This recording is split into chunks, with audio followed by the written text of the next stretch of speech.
you will be seen as obnoxious. Look at Peter.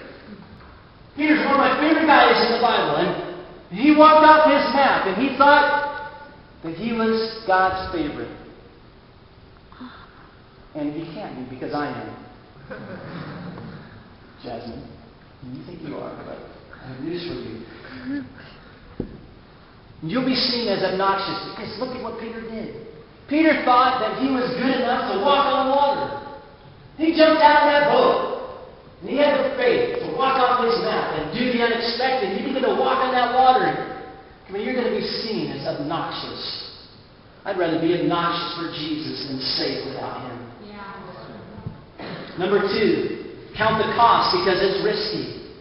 It's risky to walk off your map. 4.5 years ago, I left my secure job with secure benefits, with secure insurance, with secure retirement. I was working for a hospital. You can't get more security than that. I was there for 9 years. I couldn't get any better. Janelle and I begin to feel God stirring us to walk off our map.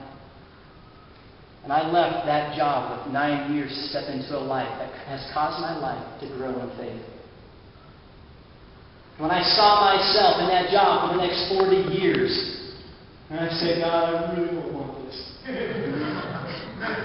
God, I'm really asking that you would deliver me. Well, I loved my job. I loved it. Because I was away from my manager all day long.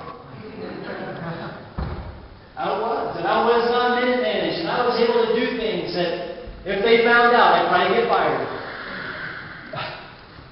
And I would go play. I was out working for Providence, delivering oxygen, doing respiratory stuff. But I wasn't growing. I was dying. But I knew that there was much more that God could do through my life. Are you frustrated yet? Come on, are you restless yet? It's risky, I'm telling you. There were days, I didn't know that we were going to pay our bills. There was one time that God asked us to walk off our map, and God asked us to give some money to one of my relatives, and it was the largest sum of money we had ever given, and that was really hard. And we gave it. We walked off our map and we gave it. 5 days later, we got a check in the mail for 5 times the amount that we gave. Anonymously given to us. Come on, God will take care of you if you walk in faith. This last summer, at Desperation, Janelle and I got a vision. Actually, I got a vision. Come on, to give some money to some orphans. And we challenged our group and we said, walk off your map. Take your lunch money, take your t-shirt money, and give to this orphanage. And whatever you guys come up with, we'll match. Janelle, in the back of her mind, was thinking $50, maybe $70. It was almost $400. But they raised. It was awesome. It was great. And through that conference, we were able to build, I think, 3 orphanages. It's incredible. Awesome. But when God asks you to walk off your map, it's risky. Okay, I'll cut this check, but how am I going to eat next week? How am I going to turn on my lights when the electrical company turns them off because I can't pay the bill? Come on, how do you know when you walk off your map, God will provide for you like never before? Come on. Number 3, when you walk off your map, you will be misunderstood. Look at Smith Wigglesworth. Here's a man who saw more miracles than anybody we know of in history. I mean, men, women, children raised from the dead. I mean, wherever Smith Wigglesworth showed up, people were healed. Miraculously healed because of the faith that this man had. That came at a cost. One of my favorite stories about Smith Wigglesworth was when he was up on the stage praying, and a lady was asking for healing in her legs, and he prayed for her healing. And he said, now I want you to stand up and run. And she refused. And he got angry, and he came down, and he pushed her. He pushed her until she began to run. And she ran around that sanctuary because God healed her legs. But when you walk off your mat, you will be misunderstood. Come on, they criticized him. The papers ridiculed him. There was a time when a family called him to come and pray for their dying son. I think he had some kind of blood disease, leukemia or something like this. And he showed up, and it was obvious. I mean, this kid was minutes from death. And Smith Wigglesworth said, "Hang on, I need to go to Starbucks. I'll be back in about an hour." And he went and had coffee with a friend. And came back, and the boy was literally hanging on a thread. And the mom was so furious, and the dad was so furious, and said, "Where have you been?" "Just hanging out at Starbucks. Give me a break." Well, you will be misunderstood. He walked into that room, and he said, "Put the clothes on this kid, because he's getting ready to live." So they put his clothes on him. And he asked everybody to leave the room. And he looked at the boy in the eyes and he said, "I want you to get ready. God's going to do something right now in your midst. It will change your life forever." And he prayed for him.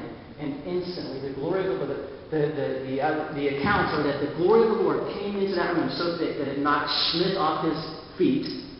The boy came out, opened the door, came out, screaming and yelling because God had healed him. And then God nailed the mom and the dad because the glory of the Lord just filled that house. Come on. Let's start to walk off our mat and believe God for the unexpected. If you do, you might be misunderstood. Number 4, if you walk off your mat, your plans might be disturbed. Yeah. Charles Finney, one of the greatest revivalists of all time, went to law school, wasn't even saved. Went to law school, started a law firm. In the middle of law firm, and he was on a course to be one of the nation's greatest lawyers, Charles Finney, in the 1800s. And God showed up and converted him in a radical way, and he gave it all up and became one of the greatest preachers and revivalists of all time. When was the last time you walked off your mat? Come on, let's walk off our mat. Are we willing to have our plans disturbed? I could go on and on. Abraham Lincoln this man paid a high price. 2 of his sons died. His mom died as a 9-year-old son. When he was 9 years old, his mom died. His sister died. He was a failed business owner. He was lived in debt. He was a failed senator. A month after he was elected, states began to secede from the Union. The battle raged in war.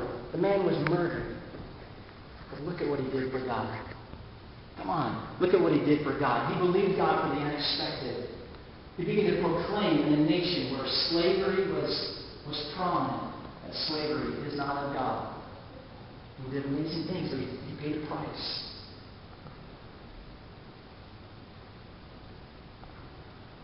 Do you still want to walk off your mat?